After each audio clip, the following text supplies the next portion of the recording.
श्रीसूर्यस्तोत्रम्। ॐ सप्ताश्वं समारुह्य ऋणसारथिमुत्तमम् श्वेतपद्मधरं देवं त्वां सूर्यं प्रणमाम्यहम्। बन्धूकपुष्पशङ्कासं हारकुण्डलभूषणम् एकचक्रधरं देवं त्वां सूर्यं प्रणमाम्यहम्। लोहितस्वर्णसङ्काशं सर्वलोकपितामहम् सर्वव्याधिहरं देवं त्वां सूर्यं प्रणमाम्यहम्। त्वं देव ईश्वरः शक्र ब्रह्म विष्णु महेश्वराट्। परं धर्मं परं ज्ञानं त्वां सूर्यं प्रणमाम्यहम्। त्वं देवलोककर्ता च कीर्त्यात्मा करणांसकम्। तेजोरुद्रधरं दैवं त्वां सूर्यं प्रणमाम्यहम्। पृथिव्याप्तेजो वायुश्च आत्माप्याकाशमेव च सर्वज्ञं श्रीजगन्नाथं त्वां सूर्यं प्रणमाम्यहम्।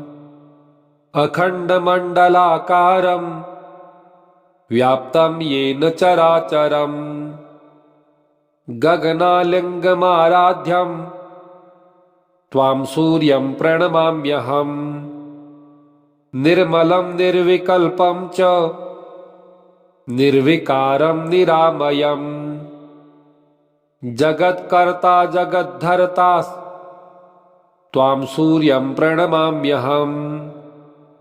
सूर्यस्तोत्रं जपे नित्यं ग्रहपीडाविनाशनम्। धनं धान्यं मनोवाञ्छा श्रियः प्राप्नोति नित्यशः। शिवरात्रिसहस्रेषु कृत्वा जागरणं भवेत् यत्फलं लभते सर्वं तद्वै सूर्यस्य दर्शनात्। एकादशी सहस्राणि संक्रान्त्ययुतमेव च सप्तकोटिषु दर्शेषु तत्फलं सूर्यदर्शनात्। अश्वमेधसहस्राणि वाजपेयशतानि च कोटिकन्याप्रदानानि तत्फलं सूर्यदर्शनात्। गयापिण्डः परं दाने पितॄणां च समुद्धरम् दृष्ट्वा ह्यग्रेश्वरं देवं तत्फलं समवाप्नुयात्। अग्रेयेश्वरसमोपेतो सोमनाथस्तथैव च केदारमुदकं पीत्वा पुनर्जन्म न विद्यते। सूर्यस्तोत्रं पठे नित्य मेकचित्तः समाहितः दुःखदारिद्र्यनिर्मुक्तः सूर्यलोकं स गच्छति।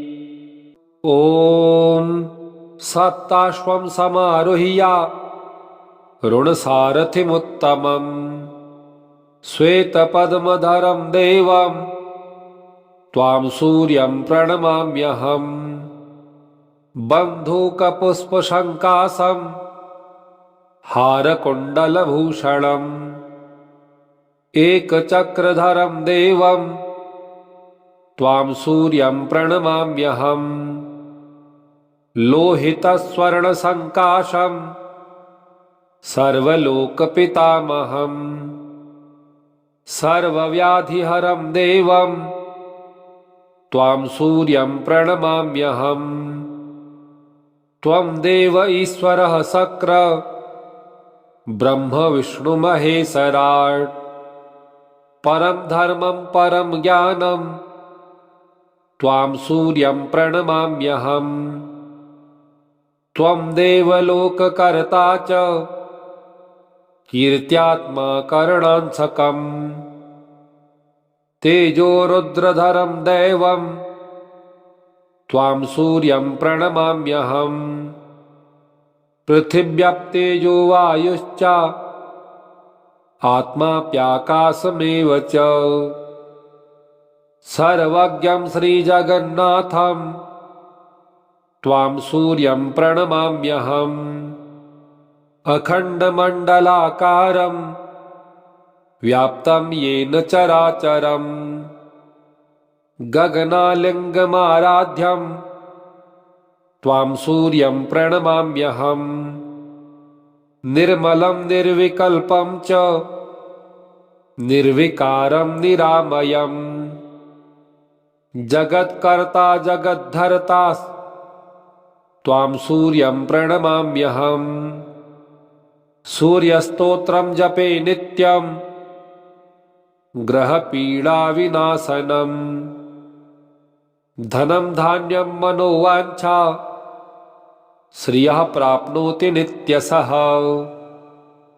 शिवरात्रिसहस्रेषु कृत्वा जागरणं भवेत् यत्फलं लभते सर्वं तद्वै सूर्यस्य दर्शनात् एकादशी सहस्राणि संक्रान्त्ययुतमेव च सप्तकोटिषु दर्शेषु तत्फलं सूर्यदर्शनात् अश्वमेधसहस्राणि वाजपेयशतानि च कोटिकन्याप्रदानानि तत्फलं सूर्यदर्शनात् गयापिण्डः परं दाने पितॄणां च समुद्धरम् दृष्ट्वा ह्यग्रेश्वरं देवं तत्फलं समवाप्नुयात् अग्रेयेश्वर समोपेतो सोमनाथस्तथैव च केदारमुदकं पीत्वा पुनर्जन्म न विद्यते सूर्यस्तोत्रं पठे नित्य मेकचित्तः समाहितः दुःखदारिद्र्यनिर्मुक्तः सूर्यलोकं स गच्छति ॐ सप्ताश्वं समारुह्य ऋणसारथिमुत्तमम् श्वेतपद्मधरं देवं त्वां सूर्यं प्रणमाम्यहम् बन्धूकपुष्पशङ्कासं हारकुण्डलभूषणम् एकचक्रधरं देवं त्वां सूर्यं प्रणमाम्यहम् लोहितस्वर्णसङ्काशं सर्वलोकपितामहम् सर्वव्याधिहरं देवं त्वां सूर्यं प्रणमाम्यहम् त्वं देव ईश्वरः शक्र ब्रह्म विष्णुमहेश्वराट् परं धर्मं परं ज्ञानं त्वां सूर्यं प्रणमाम्यहम् त्वं देवलोककर्ता च कीर्त्यात्मा करणांसकम् तेजो रुद्रधरं दैवं त्वां सूर्यं प्रणमाम्यहम् पृथिव्याप्तेजो वायुश्च आत्माप्याकाशमेव च सर्वज्ञं श्रीजगन्नाथं त्वां सूर्यं प्रणमाम्यहम् अखण्डमण्डलाकारं व्याप्तं येन चराचरम् गगनालिङ्गमाराध्यं त्वां सूर्यं प्रणमाम्यहम् निर्मलं निर्विकल्पं च निर्विकारं निरामयम् जगत्कर्ता जगद्धर्ता त्वां सूर्यं प्रणमाम्यहम् सूर्यस्तोत्रं जपे नित्यं ग्रहपीडाविनाशनम् धनं धान्यं मनोवाञ्छा श्रियः प्राप्नोति नित्यशः शिवरात्रिसहस्रेषु कृत्वा जागरणं भवेत् यत्फलं लभते सर्वं तद्वै सूर्यस्य दर्शनात् एकादशी सहस्राणि संक्रान्त्ययुतमेव च सप्तकोटिषु दर्शेषु तत्फलं सूर्यदर्शनात् अश्वमेधसहस्राणि वाजपेयशतानि च कोटिकन्याप्रदानानि तत्फलं सूर्यदर्शनात् गयापिण्डः परं दाने पितॄणां च समुद्धरम् दृष्ट्वा ह्यग्रेश्वरं देवं तत्फलं समवाप्नुयात् अग्रेयेश्वर समोपेतो सोमनाथस्तथैव च केदारमुदकं पीत्वा पुनर्जन्म न विद्यते सूर्यस्तोत्रं पठे नित्य मेकचित्तः समाहितः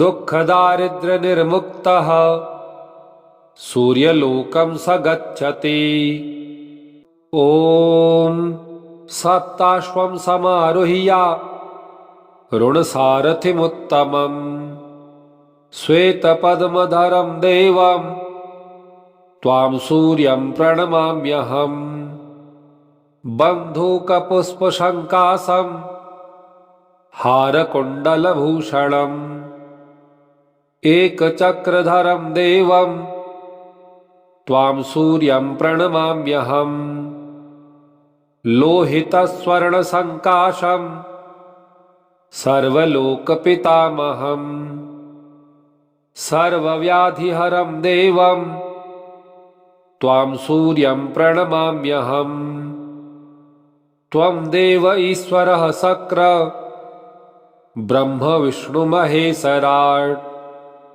परं धर्मं परं ज्ञानं त्वां सूर्यं प्रणमाम्यहम् त्वं देवलोककर्ता च कीर्त्यात्मा करणांसकम् तेजोरुद्रधरं दैवं त्वां सूर्यं प्रणमाम्यहम् पृथिव्याप्तेजो वायुश्च आत्माप्याकाशमेव च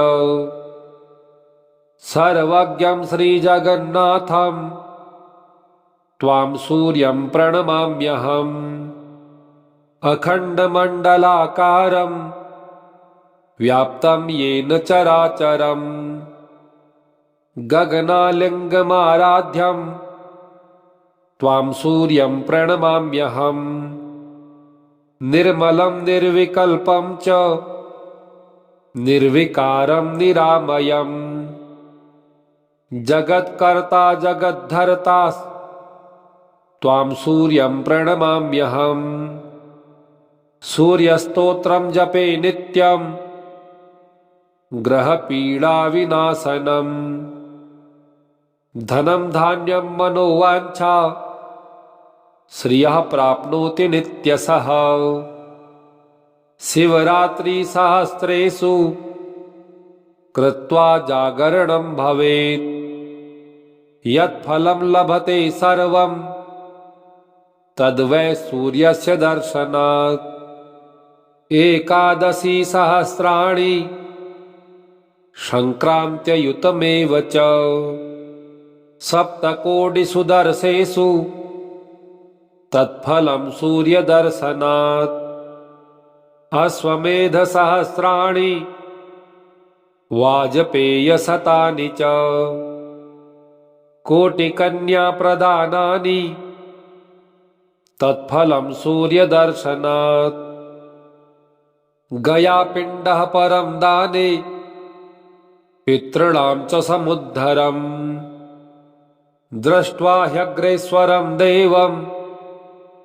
तत्फलं समवाप्नुयात्।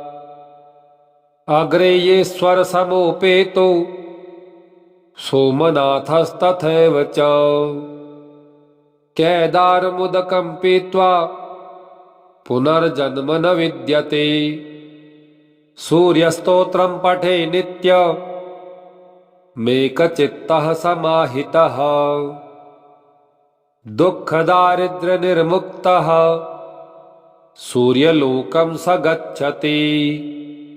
ॐ सप्ताश्वं समारुह्य ऋणसारथिमुत्तमम् श्वेतपद्मधरं देवं त्वां सूर्यं प्रणमाम्यहम्। बन्धूकपुष्पशङ्कासं हारकुण्डलभूषणम् एकचक्रधरं देवं त्वां सूर्यं प्रणमाम्यहम्।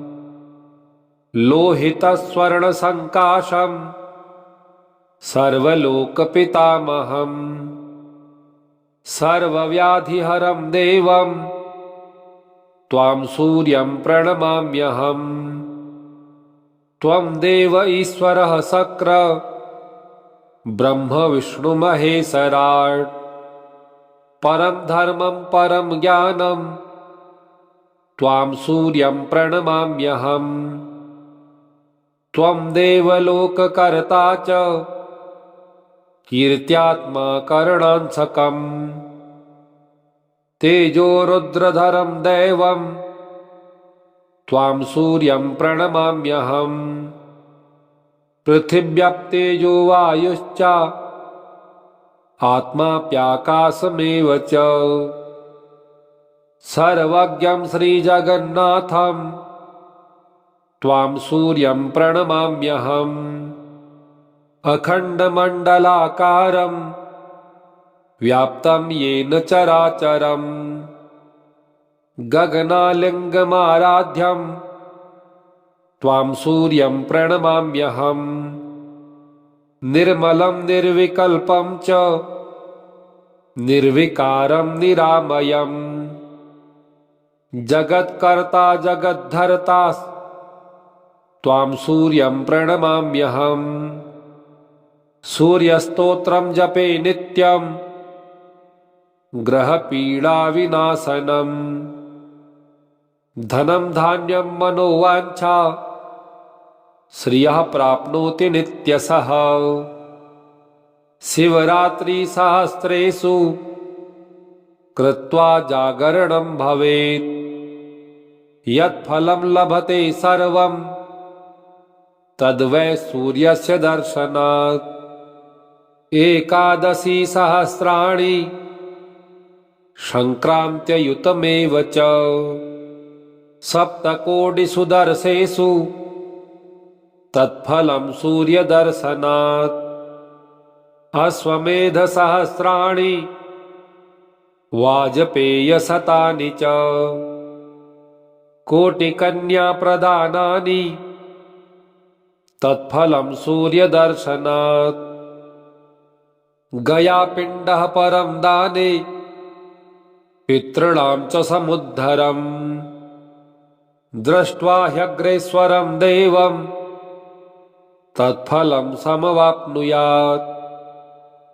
अग्रेयेश्वर समोपेतो सोमनाथस्तथैव च। केदारमुदकं पीत्वा पुनर्जन्म न विद्यते। सूर्यस्तोत्रं पठे नित्य मेकचित्तः समाहितः।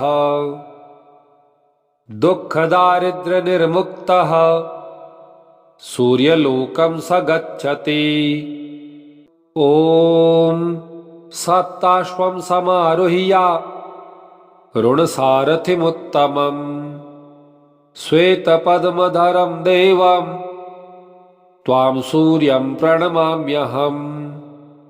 बन्धूकपुष्पशङ्कासं हारकुण्डलभूषणम् एकचक्रधरं देवं त्वां सूर्यं प्रणमाम्यहम्। लोहितस्वर्णसङ्काशं सर्वलोकपितामहम् सर्वव्याधिहरं देवं त्वां सूर्यं प्रणमाम्यहम्। त्वं देव ईश्वरः शक्र ब्रह्म विष्णु महेश्वराट्। परं धर्मं परं ज्ञानं त्वां सूर्यं प्रणमाम्यहम्। त्वं देवलोककर्ता च कीर्त्यात्मा करणांसकम्। तेजो रुद्रधरं दैवं त्वां सूर्यं प्रणमाम्यहम्। पृथिव्याप्तेजो वायुश्च आत्माप्याकाशमेव च। सर्वज्ञं श्रीजगन्नाथं त्वां सूर्यं प्रणमाम्यहम्। अखण्डमण्डलाकारं व्याप्तं येन चराचरम्। गगनालिङ्गमाराध्यं त्वां सूर्यं प्रणमाम्यहम्। निर्मलं निर्विकल्पं च निर्विकारं निरामयम्। जगत्कर्ता जगद्धर्ता त्वां सूर्यं प्रणमाम्यहम्। सूर्यस्तोत्रं जपे नित्यं ग्रहपीडाविनाशनम्। धनं धान्यं मनोवाञ्छा श्रियः प्राप्नोति नित्यशः। शिवरात्रिसहस्रेषु कृत्वा जागरणं भवेत्। यत्फलं लभते सर्वं तद्वै सूर्यस्य दर्शनात्। एकादशी सहस्राणि संक्रान्त्ययुतमेव च। सप्तकोटिषु दर्शेषु तत्फलं सूर्यदर्शनात्। अश्वमेधसहस्राणि वाजपेयशतानि च। कोटिकन्याप्रदानानि तत्फलं सूर्यदर्शनात्। गयापिण्डः परं दाने पितॄणां च समुद्धरम्। दृष्ट्वा ह्यग्रेश्वरं देवं तत्फलं समवाप्नुयात्। अग्रेयेश्वर समोपेतो सोमनाथस्तथैव च। केदारमुदकं पीत्वा पुनर्जन्म न विद्यते। सूर्यस्तोत्रं पठे नित्य मेकचित्तः समाहितः। दुःखदारिद्र्यनिर्मुक्तः सूर्यलोकं स गच्छति। ॐ सप्ताश्वं समारुह्य ऋणसारथिमुत्तमम्। श्वेतपद्मधरं देवं त्वां सूर्यं प्रणमाम्यहम्। बन्धूकपुष्पशङ्कासं हारकुण्डलभूषणम्। एकचक्रधरं देवं त्वां सूर्यं प्रणमाम्यहम्। लोहितस्वर्णसङ्काशं सर्वलोकपितामहम्। सर्वव्याधिहरं देवं त्वां सूर्यं प्रणमाम्यहम्।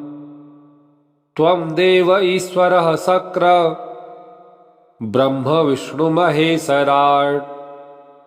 परं धर्मं परं ज्ञानं त्वां सूर्यं प्रणमाम्यहम्।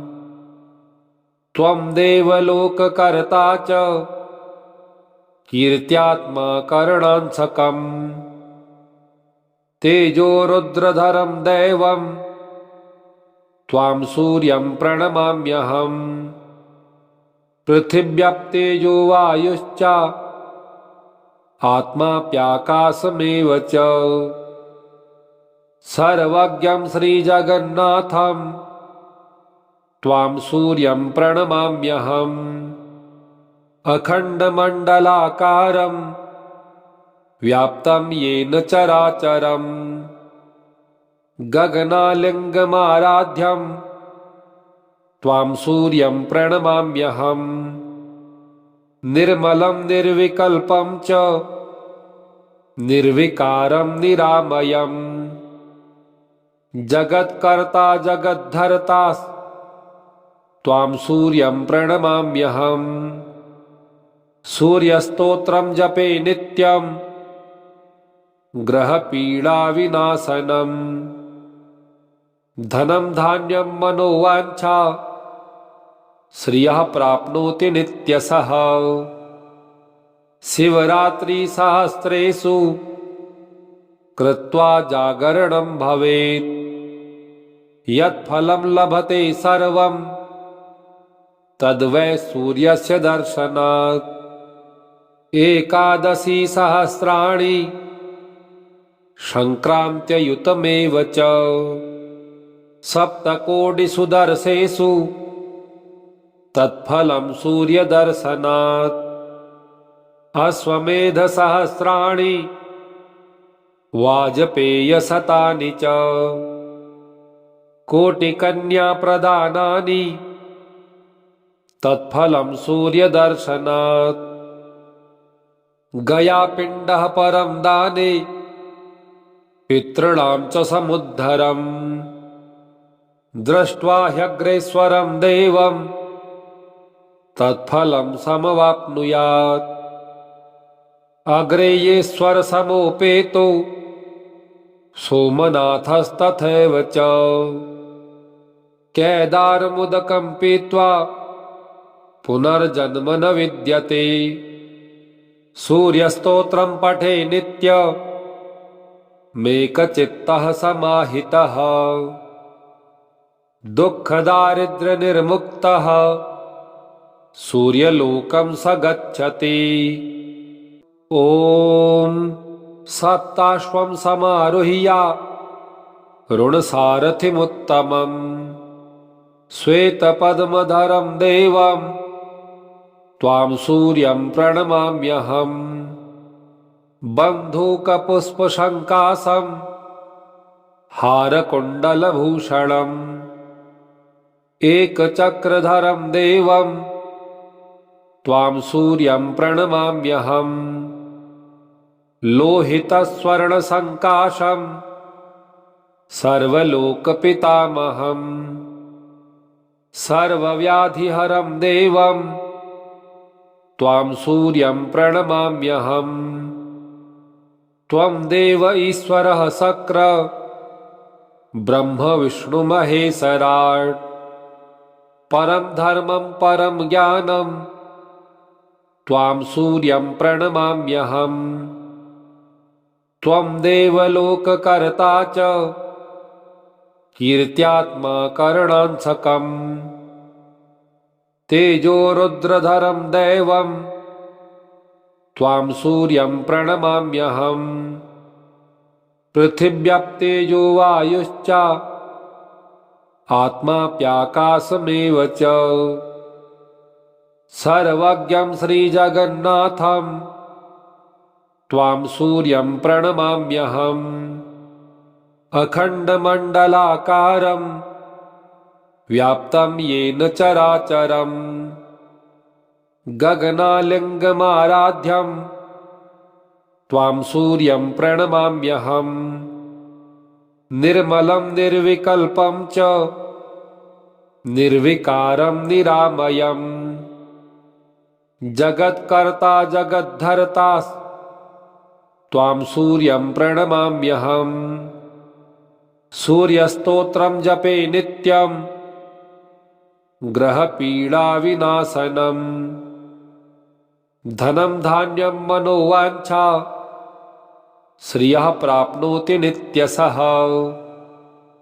शिवरात्रिसहस्रेषु कृत्वा जागरणं भवेत् यत्फलं लभते सर्वं तद्वै सूर्यस्य दर्शनात् एकादशी सहस्राणि संक्रान्त्ययुतमेव च सप्तकोटिषु दर्शेषु तत्फलं सूर्यदर्शनात् अश्वमेधसहस्राणि वाजपेयशतानि च कोटिकन्याप्रदानानि तत्फलं सूर्यदर्शनात् गयापिण्डः परं दाने पितॄणां च समुद्धरम् दृष्ट्वा ह्यग्रेश्वरं देवं तत्फलं समवाप्नुयात् अग्रेयेश्वरसमोपेतो सोमनाथस्तथैव च केदारमुदकं पीत्वा पुनर्जन्म न विद्यते सूर्यस्तोत्रं पठे नित्यमेकचित्तः समाहितः दुःखदारिद्र्यनिर्मुक्तः सूर्यलोकं स गच्छति। ॐ सप्ताश्वं समारुह्य ऋणसारथिमुत्तमं श्वेतपद्मधरं देवं त्वां सूर्यं प्रणमाम्यहम् बन्धूकपुष्पशङ्कासं हारकुण्डलभूषणम् एकचक्रधरं देवं त्वां सूर्यं प्रणमाम्यहम् लोहितस्वर्णसङ्काशं सर्वलोकपितामहम् सर्वव्याधिहरं देवं त्वां सूर्यं प्रणमाम्यहम् त्वं देव ईश्वरः शक्र ब्रह्म विष्णु महेश्वराट् परं धर्मं परं ज्ञानं त्वां सूर्यं प्रणमाम्यहम् त्वं देवलोककर्ता च कीर्त्यात्मा करणांसकम् तेजो रुद्रधरं दैवं त्वां सूर्यं प्रणमाम्यहम् पृथिव्याप्तेजो वायुश्च आत्माप्याकाशमेव च सर्वज्ञं श्रीजगन्नाथं त्वां सूर्यं प्रणमाम्यहम् अखण्डमण्डलाकारं व्याप्तं येन चराचरं गगनालिङ्गमाराध्यं त्वां सूर्यं प्रणमाम्यहम् निर्मलं निर्विकल्पं च निर्विकारं निरामयम् जगत्कर्ता जगद्धर्ता त्वां सूर्यं प्रणमाम्यहम् सूर्यस्तोत्रं जपे नित्यं ग्रहपीडाविनाशनम् धनं धान्यं मनोवाञ्छा श्रियः प्राप्नोति नित्यशः शिवरात्रिसहस्रेषु कृत्वा जागरणं भवेत् यत्फलं लभते सर्वं तद्वै सूर्यस्य दर्शनात् एकादशी सहस्राणि संक्रान्त्ययुतमेव च सप्तकोटिषु दर्शेषु तत्फलं सूर्यदर्शनात् अश्वमेधसहस्राणि वाजपेयशतानि च कोटिकन्याप्रदानानि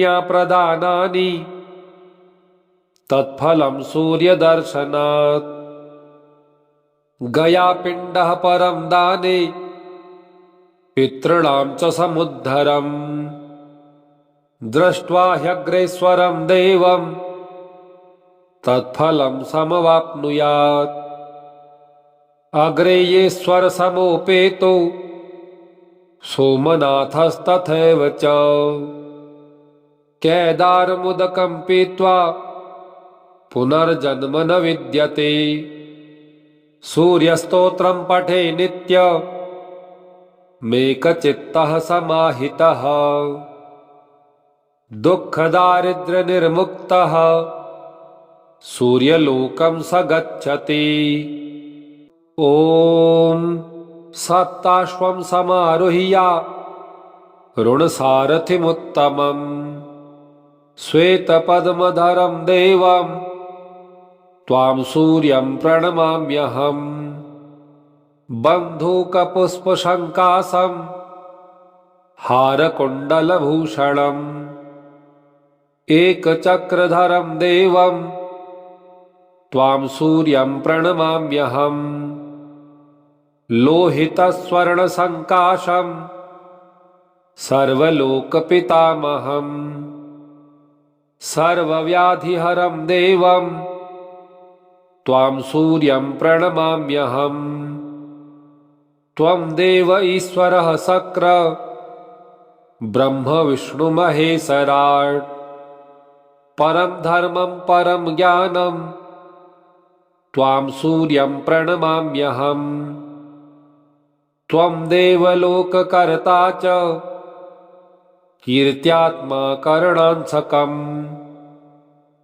तेजो रुद्रधरं दैवं त्वां सूर्यं प्रणमाम्यहम् पृथिव्याप्तेजो वायुश्च आत्माप्याकाशमेव च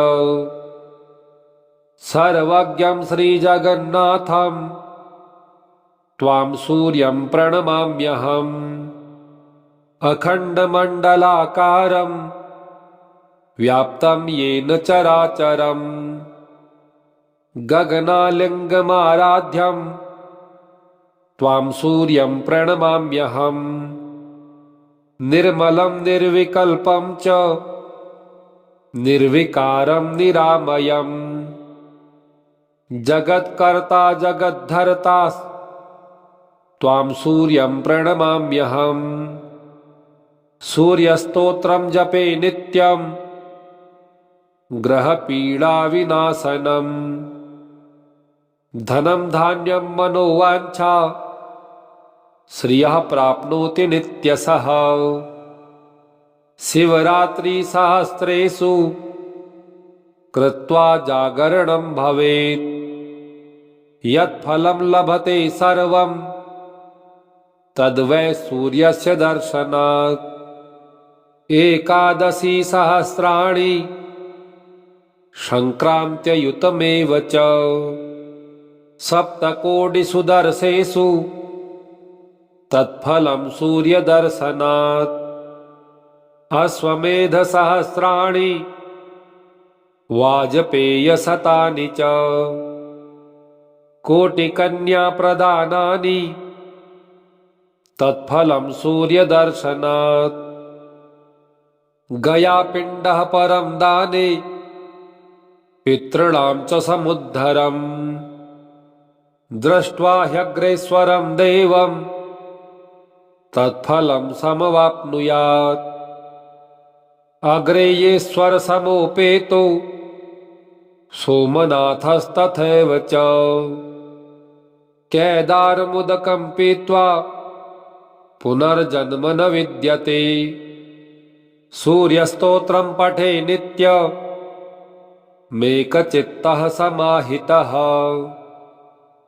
दुःखदारिद्र्यनिर्मुक्तः सूर्यलोकं स गच्छति ॐ सप्ताश्वं समारुह्य ऋणसारथिमुत्तमम् श्वेतपद्मधरं देवं त्वां सूर्यं प्रणमाम्यहम् बन्धूकपुष्पशङ्कासं हारकुण्डलभूषणम् एकचक्रधरं देवं त्वां सूर्यं प्रणमाम्यहम् लोहितस्वर्णसङ्काशं सर्वलोकपितामहम् सर्वव्याधिहरं देवं त्वां सूर्यं प्रणमाम्यहम् त्वं देव ईश्वरः शक्र ब्रह्म विष्णुमहेश्वराट् परं धर्मं परं ज्ञानं त्वां सूर्यं प्रणमाम्यहम् त्वं देवलोककर्ता च कीर्त्यात्मा करणांसकम् तेजो रुद्रधरं दैवं त्वां सूर्यं प्रणमाम्यहम्। पृथिव्याप्तेजो वायुश्च आत्माप्याकाशमेव च सर्वज्ञं श्रीजगन्नाथं त्वां सूर्यं प्रणमाम्यहम्। अखण्डमण्डलाकारं व्याप्तं येन चराचरम् गगनालिङ्गमाराध्यं त्वां सूर्यं प्रणमाम्यहम्। निर्मलं निर्विकल्पं च निर्विकारं निरामयम् जगत्कर्ता जगद्धर्ता त्वां सूर्यं प्रणमाम्यहम्। सूर्यस्तोत्रं जपे नित्यं ग्रहपीडाविनाशनम् धनं धान्यं मनोवाञ्छा श्रियः प्राप्नोति नित्यशः। शिवरात्रिसहस्रेषु कृत्वा जागरणं भवेत् यत्फलं लभते सर्वं तद्वै सूर्यस्य दर्शनात्। एकादशी सहस्राणि संक्रान्त्ययुतमेव च सप्तकोटिषु दर्शेषु तत्फलं सूर्यदर्शनात्। अश्वमेधसहस्राणि वाजपेयशतानि च कोटिकन्याप्रदानानि तत्फलं सूर्यदर्शनात्। गयापिण्डः परं दाने पितॄणां च समुद्धरम् दृष्ट्वा ह्यग्रेश्वरं देवं तत्फलं समवाप्नुयात्। अग्रेयेश्वर समोपेतो सोमनाथस्तथैव च केदारमुदकं पीत्वा पुनर्जन्म न विद्यते। सूर्यस्तोत्रं पठे नित्य मेकचित्तः समाहितः दुःखदारिद्र्यनिर्मुक्तः सूर्यलोकं स गच्छति। इति श्री सूर्यस्तोत्रं श्री सूर्यार्पणमस्तु। ओम श्री सूर्यदेवाय नमः।